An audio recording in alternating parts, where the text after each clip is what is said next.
I don't think our albums. I don't think our albums do sound the same. I think each album. I mean, if you were to listen to them all separately, they all have pretty much a distinct character in what's gone before. But I mean, we're not the kind of group that suddenly decides to go to Jamaica and make a reggae album, or we decide to go to Soweto and get some township musicians to play. We don't plunder other people's music in that respect, which is often regarded as being kind of progress. I think we gradually develop our own sound and style in different ways, and I think we've done that. I mean, this album sounds nothing like the last time. Also, I mean, the Pet Shop Boys are more about writing the songs, not just about, sort of whether we're going to be grunge or whatever, which is kind of like style over content. We're just more West End Girls. It was actually re-released before reaching #1. Why do you think it didn't have success the first time round? Well, the first time West End Girls came out, it wasn't. It was on different labels in Europe. It wasn't even released in Italy, for instance. I mean, actually there was a small hit in Belgium, of all places, and it became a kind of a dance and an airplay hit in some parts of America. And it created this reputation for us. Even in Britain, the Radio 1 played a few times, original version. But we weren't really, we weren't playing live. We didn't have a video. It was all a bit mysterious. It was quite interesting. It was actually our first version of West End Girls, sold about 1 million copies, in fact, and it had no promotion to go with, nothing like that. It did it on the strength of the music,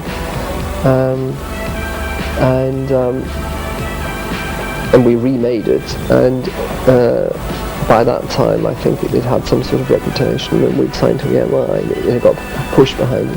Did you alter it in any way for the second release? Musically, there are various differences in it, yeah, but I mean, it does sound quite a lot different. It's more atmospheric, I think, the version that was a hit. But I just thought it was quite interesting that you could have, people nowadays tend to forget that you can have a record that comes up just because people hear this record here and there and they think, wow, what's that? And West End Girls had a very special quality about it, I think. So does that song remain special to you? Well, it does, because it was a song that sort of broke us, and also it's a sort of typical of a certain kind of thing that we do. I think that no one else really does. So atmospheric, so it really conjures up an atmosphere, and yet it's got a very strong melody. I always think people with the Pet Shop Boys tend to overlook the fact that we do write, I think, pretty strong songs, and one hears a lot about that from people nowadays, but I think with us it gets overshadowed sometimes by the videos and by the fact that I used to be a journalist, and people think there's some kind of clever thing happening. And really, it's just it's about the quality of the songwriting and writing about different things. But I think makes us. I mean, Chris spends every day of his life a 24-hour rave, and and neither of those things are true. I do listen to quite a lot of dance music, and Chris does listen to music outside dance music. So I think we bring all those things together. I think that's what helped to make the Pet Shop Boys an You're both inspired by, the Chicago kind of house and techno sounds, or by more of the European craft work and people like that? Well, the Chicago house sound was inspired by Europe in the first place. When it came up, house music was a kind of black high-energy music when it started in the mid-80s, which then rebounded in classic fashion back here. I remember when they got those first house hits, like Farley Jack Master Funk and all the rest of it. We liked all those records, and also, house music was a kind of fall-on-the-floor approach, rather like high energy was. So it was something that to step outside fashion. What we used to do in the past, a lot of the time, was we just used to kind of go around the shops and see whatever there was available, and I just think that a lot of fashion's got a bit boring recently, and a lot of these sort of top designers aren't doing anything interesting at all, and so fashion doesn't really seem to be where it's at the moment. It's certainly not as exciting as it was when we first started. I remember when we used to go to Milan and Italy in the first, when we were starting up, and the clothes were like amazing. You could always get something sort of really special. But now it's all become a bit sort of drab and sort of all the colours are dull, and you've seen it all before. So we just wanted to kind of just remove ourselves from that and do things that were completely abstract. A lot of music critics have actually sort of laughed at what you've done for this new album, with your whole look and everything.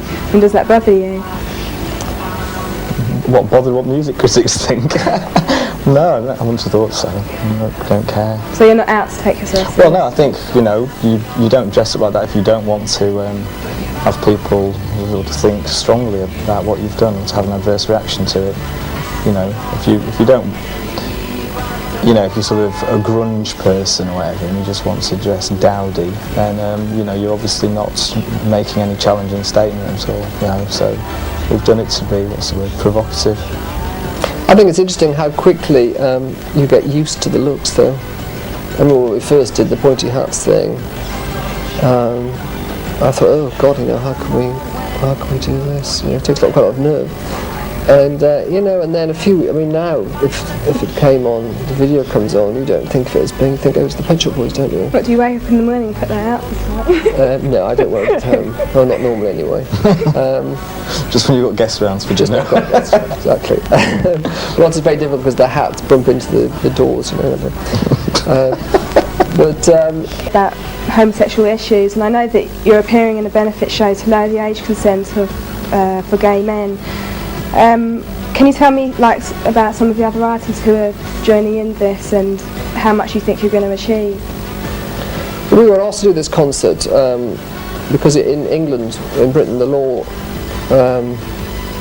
for heterosexuals, the age of consent is 16 for men and women. If you're homosexual, the law is, the age of consent is 21, so if you're 18 years old having a homosexual experience, it's against the law, and there are quite a lot of prosecutions about this. It's not like it's a law that's not used. And it just seems to us to be a matter of civil rights, really, that it seems completely unfair that this should be the case. I don't think there's any particular moral reason for it. We were asked by Ian McKellen, who works with this organisation called Stonewall, which is a pressure group, that there is actually a bill going to go to Parliament in Britain to get this this law changed, and also it's going to the European Court, I think, because I think in some ways it might be illegal on a European level for this law to exist in Britain. And so they're just having this to help raise publicity for the issue.